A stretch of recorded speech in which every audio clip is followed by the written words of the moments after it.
C'est un visage sur lequel se lit la douleur.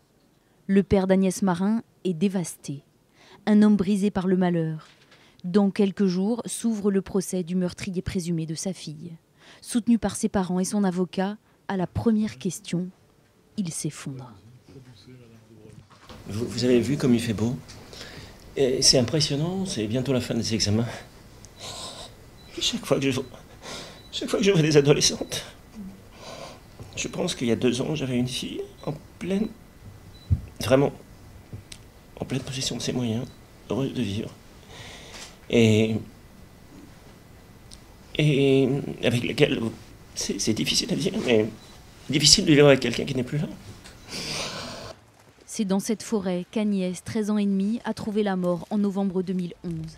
Scolarisée au collège Sévenol, établissement huppé du Chambon-sur-Lignon. Dans l'après-midi, elle part se promener avec Mathieu, l'un de ses camarades, 17 ans. 48 heures plus tard, le corps d'Agnès est retrouvé, calciné à 90% au pied de cet arbre. Il s'est retrouvé avec Agnès qu'il a entraînée dans le bois derrière le collège. Et il l'a violée, assassinée, avec 17 coups de couteau. 7 coups de couteau dans la poitrine. Agnès s'est débattue comme elle a pu et elle est tombée. Elle est tombée sur le ventre. Elle était donc de dos. Il l'a frappée au sol de dos de 10 autres coups de poignard. Et là, elle n'en pouvait plus. Elle a mis 30 minutes à mourir, ont dit les médecins. Surtout qu'on ne me demande ni oubli, ni pardon pour ce petit salopard. Les grands-parents d'Agnès ont accepté de nous recevoir chez eux. Ça, c'est Agnès qui écrit Agnès Marin et Solange Marin. Armel Marin tient à nous montrer ce petit carnet. Alors, il y a différents trucs. De certains gars, elle dit Burke. Et il y en a un dont elle dit oh, voilà, ça c'est merveilleux. Je commence à être prête, il me plaît un peu. Le journal intime d'Agnès, son écriture de collégienne. C'était la plus jeune de l'établissement, sans doute la plus naïve, ajoute sa grand-mère, qui, artiste, a sculpté son buste. J'entends encore sa voix. Et c'est tragique. Je me dis, merde, mais pourquoi est-ce qu'on l'a prise? Bon sang de bois. C'est tellement idiot. Ce qui frappe, c'est leur fureur et cette colère qui ne se tarit pas. Il y a eu un dysfonctionnement très grave. Il y a eu une faute lourde de la justice.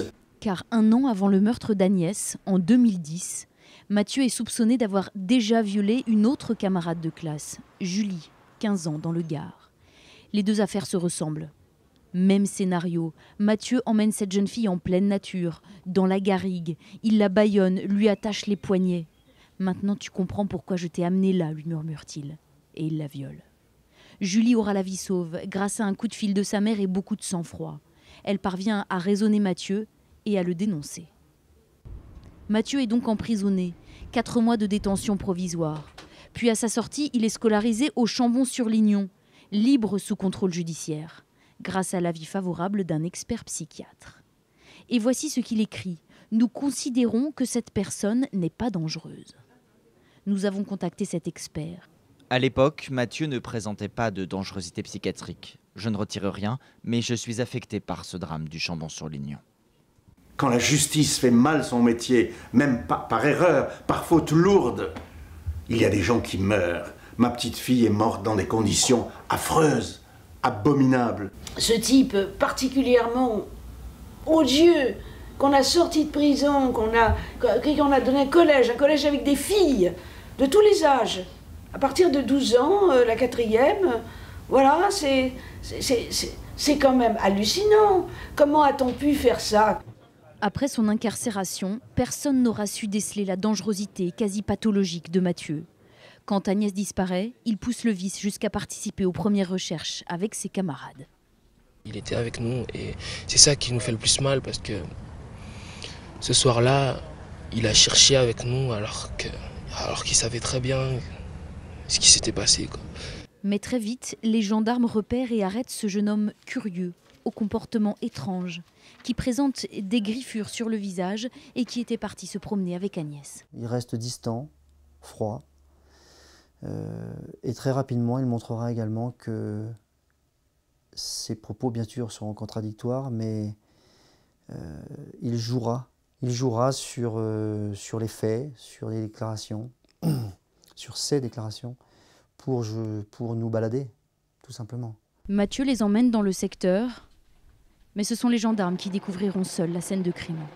Nous avions le choix donc d'arrêter les recherches là ou de les continuer. Il est bien évident que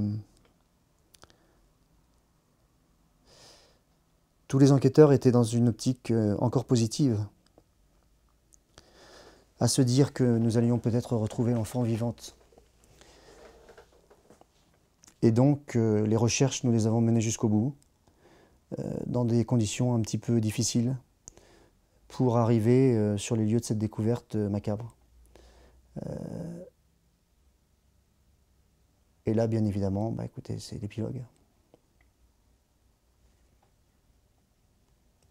Interrogé sur les faits pendant l'instruction, les déclarations de Mathieu font froid dans le dos. Si à chaque fois que je le sentais venir, je passais à l'acte, il y aurait plus que 2 victimes. Juin 2012, lors de la reconstitution, tous ceux qui sont présents sont frappés par l'attitude du jeune homme. L'accusé n'a rien dit, n'a rien sorti, et il a fait preuve d'une indifférence et d'une froideur qui était glaçante, et c'est la banalité du mal. À quelques jours du procès, nous sommes retournés au Chambon-sur-Lignon, terre protestante, village de Juste qui a caché des juifs pendant la guerre, là où rien de mal ne semble pouvoir arriver. Et voici le collège Sévenol. Depuis le drame, l'établissement tourne au ralenti. 127 élèves pour 350 places. Pauline était dans la même classe que Mathieu. On voudrait tous comprendre pourquoi il a fait ça, même si clairement lui il s'en fout. Enfin, il n'a pas de remords par rapport à ça. Mais c'est vrai qu'on aimerait vraiment savoir une explication. Pourquoi est-ce qu'il a fait ça? Pourquoi Agnès? Pourquoi elle et pourquoi pas une autre? Après la disparition d'Agnès, les élèves ont composé une chanson à sa mémoire. Agnès, quelle triste sorte est-il arrivé? Avec les peu moyens qu'on a, on cherche quand même. Ça nous prend du temps et on en prend la peine. Agnès, n'oublie jamais qu'on t'aime. Aujourd'hui, le Sévenol risque la fermeture. Certains accusent la direction d'avoir accepté Mathieu, refusé dans 17 établissements. Le collège se défend. Ce drame terrible aurait pu arriver dans un autre collège. Ce n'est pas le collège Sévenol qui est en cause. Et ce n'est pas le procès du collège Sévenol qu'on l'on fait, mais c'est le procès de Mathieu. L'heure est maintenant aux révisions, du bac notamment. Pauline a du mal à se concentrer, elle aimerait avec d'autres camarades assister au procès de Mathieu. On aimerait vraiment que Mathieu prenne une peine lourde, même si on sait très bien qu'il ne va pas prendre beaucoup, peut-être 15 ou 20 ans, même pas, parce qu'au moment des faits, il était mineur. Mais c'est vrai qu'on est tous quand même pas très à l'aise. Nous avons retrouvé le père de Mathieu, enseignant. C'est lui qui s'est démené pour faire admettre son fils au collège Sévenol à sa sortie de prison. Il ne donne pas d'interview, mais nous avons pu échanger quelques mots avec lui. Je n'attends rien du procès, mais ça nous permettra peut-être d'avoir des explications.